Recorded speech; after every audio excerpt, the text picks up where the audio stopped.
Nesse vídeo, nós vamos conversar a respeito de uma entrevista que o historiador da Universidade de Yale, Timothy Snyder, deu para um jornal ucraniano. Segundo ele, o objetivo da Rússia vai além da anexação de territórios. O objetivo central de Putin é um genocídio na Ucrânia. Nós já tínhamos conversado sobre isso aqui no canal. Timothy Snyder disse que a única solução é a Rússia perder a guerra. E sobre tudo isso, nós vamos falar hoje.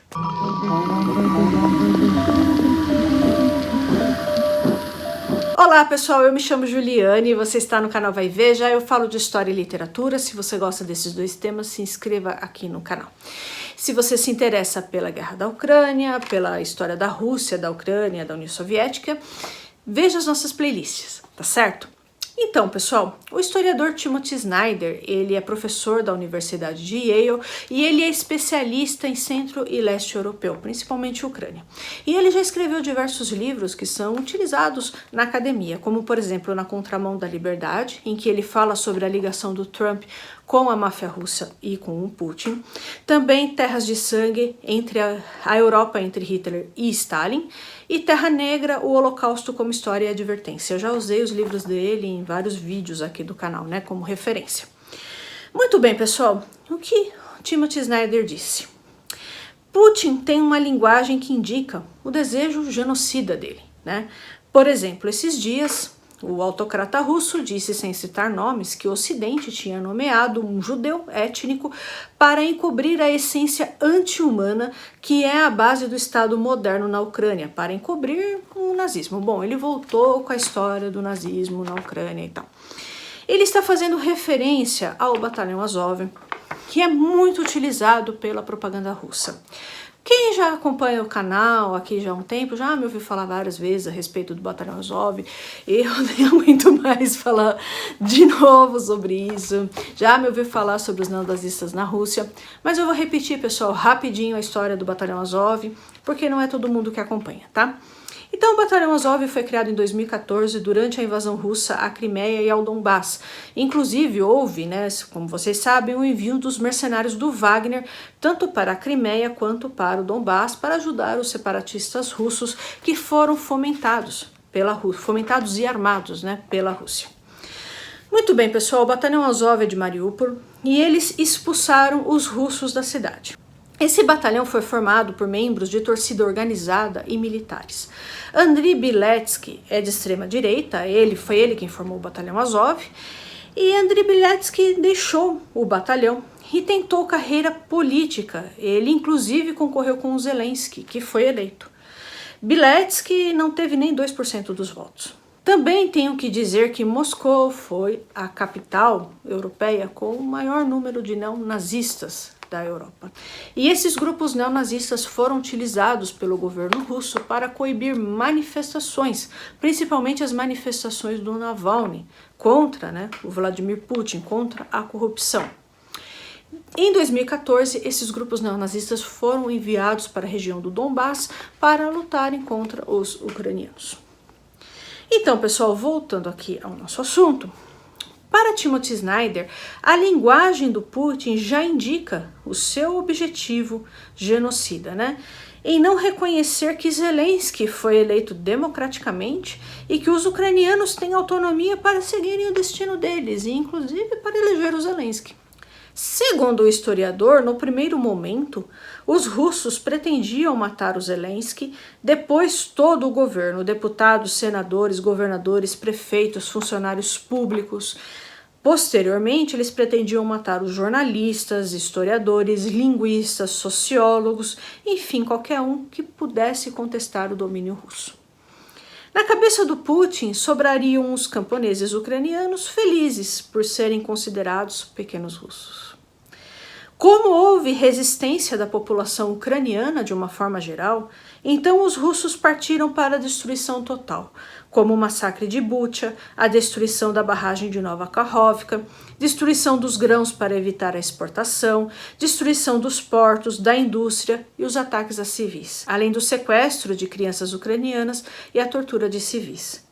Por conta dos sequestros das crianças ucranianas, Putin foi condenado como criminoso de guerra no Tribunal de Haia. Para Timothy Snyder, o princípio da invasão da Ucrânia pela Rússia é a de que não existe Ucrânia nem o povo ucraniano. Só existe uma grande Rússia. Aí fica uma questão, por que o termo genocida é tão pouco utilizado pelo Ocidente para se referir ao Putin? Pelo seguinte, o Ocidente, se reconhecer que o objetivo da Rússia é um genocídio da população ucraniana, eles precisam fazer muito mais pela Ucrânia do que eles estão fazendo, certo? Outra coisa, se Putin é um genocida, então todos os políticos do mundo que negociaram com ele, que se encontraram com o Putin, não se importaram em negociar com o genocida? Fica a pergunta. É como admitir que Vladimir Putin é um fascista, e ele é um fascista, certo? Então, se ele é um fascista, então todos esses políticos que negociam com ele, negociaram com fascista? E mais, seria a mesma coisa que se a gente voltar no tempo e políticos tomarem café com Mussolini. Pega bem? Não. Então, segundo Timothy Snyder, o Ocidente vai evitar utilizar esses termos contra o Putin, fascista, genocida, tá? Outra coisa, pessoal, a Federação Russa está deliberadamente enviando as suas minorias nacionais para morrerem na Ucrânia, porque para o Putin é melhor que a Rússia seja uma nação branca, majoritariamente branca. A gente já conversou sobre isso aqui no canal. E quem são as principais minorias étnicas da Rússia? Bom, são os siberianos, os daguestãos, os tchetchenos, o pessoal dos Balcãs, ok? Isso em si é um pensamento genocida. Vale lembrar também, pessoal, que há muitos homossexuais que estão presos na Rússia. A Chechênia tem campo de concentração para homossexuais com a conivência da Rússia, certo? Matar pela fome sempre esteve na mente do Putin e da alta cúpula russa. A Rússia se esforçou muito para negar que houve o Holodomor, segundo Timothy Snyder. O Holodomor, pessoal, foi a grande fome na União Soviética no período de 1932-33, período Stalin, tá? No canal tem sobre a fome ainda no período Lenin. O Holodomor eu ainda estou fazendo a pesquisa, então por isso ainda não tem vídeo sobre isso aqui no canal, tá bom? E essa fome, pessoal, ela foi causada pela requisição de grãos que foram vendidos para financiar a industrialização soviética, a morte dos kulaks, a morte e prisão, né, dos kulaks, que eram camponeses enriquecidos. Camponeses pobres também foram acusados de kulaks e foram presos e mortos, ok? A coletivização forçada do campo, essas fazendas coletivas produziam bem menos que as fazendas dos kulaks, certo? E o objetivo, pessoal, dessa fome, além de coletivizar o campo, forçar essa coletivização, também foi subjugar o nacionalismo ucraniano, tá certo?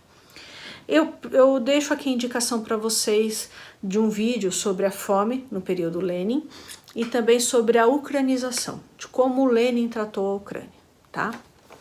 O governo russo pagou historiadores para falar que foi um erro administrativo, que não foi culpa do Stalin, e não um genocídio, e que o Holodomor não significou uma perseguição aos ucranianos.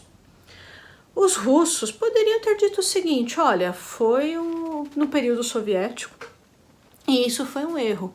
Inclusive, eles poderiam ter dado carta branca para os próprios historiadores russos trabalharem o Holodomor, a partir das pesquisas, das consultas, a documentos e tudo mais. E eles não fizeram isso, né? Pelo contrário, a partir de 2014, houve uma repressão muito grande na Rússia aos historiadores, para que eles não falassem a respeito do Stalin, né?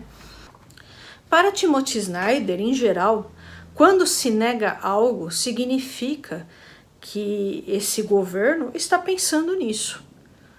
Talvez pensando em repetir o que foi feito. No caso do Putin, pensando em matar as pessoas pela fome. Timothy Snyder disse o seguinte, a destruição do porto de Mariupol, o controle dos portos do Mar de Azov, dos portos de Odessa, dos portos do Danúbio, a inundação das planícies de Nova Kakhovka, tudo isso tem a ver com a fome. A chantagem em relação ao Ocidente para retirar as sanções em troca de acordo dos grãos tem também relação com a fome. Para Timothy Snyder, qual seria a solução para tudo isso? Os russos perderem a guerra. Só perdendo essa guerra, os russos podem ter a chance de tomar consciência do que significou a história soviética, do que significou o que eles estão fazendo contra a Ucrânia, contra outros países também, né, como o caso da Geórgia. Só assim eles poderão ter essa chance. Se eles vencerem a guerra, isso vai ser praticamente impossível de acontecer. É isso aí, pessoal. Eu vou ficando por aqui. Eu espero muitíssimo que vocês tenham gostado do vídeo de hoje. Peço sua gentileza para você, por favor, se inscrever nesse canal, curtir, compartilhar esse vídeo com seus amigos, publicar esse vídeo nas suas redes sociais, tudo isso é muito importante, tá bom? Um abraço e até mais.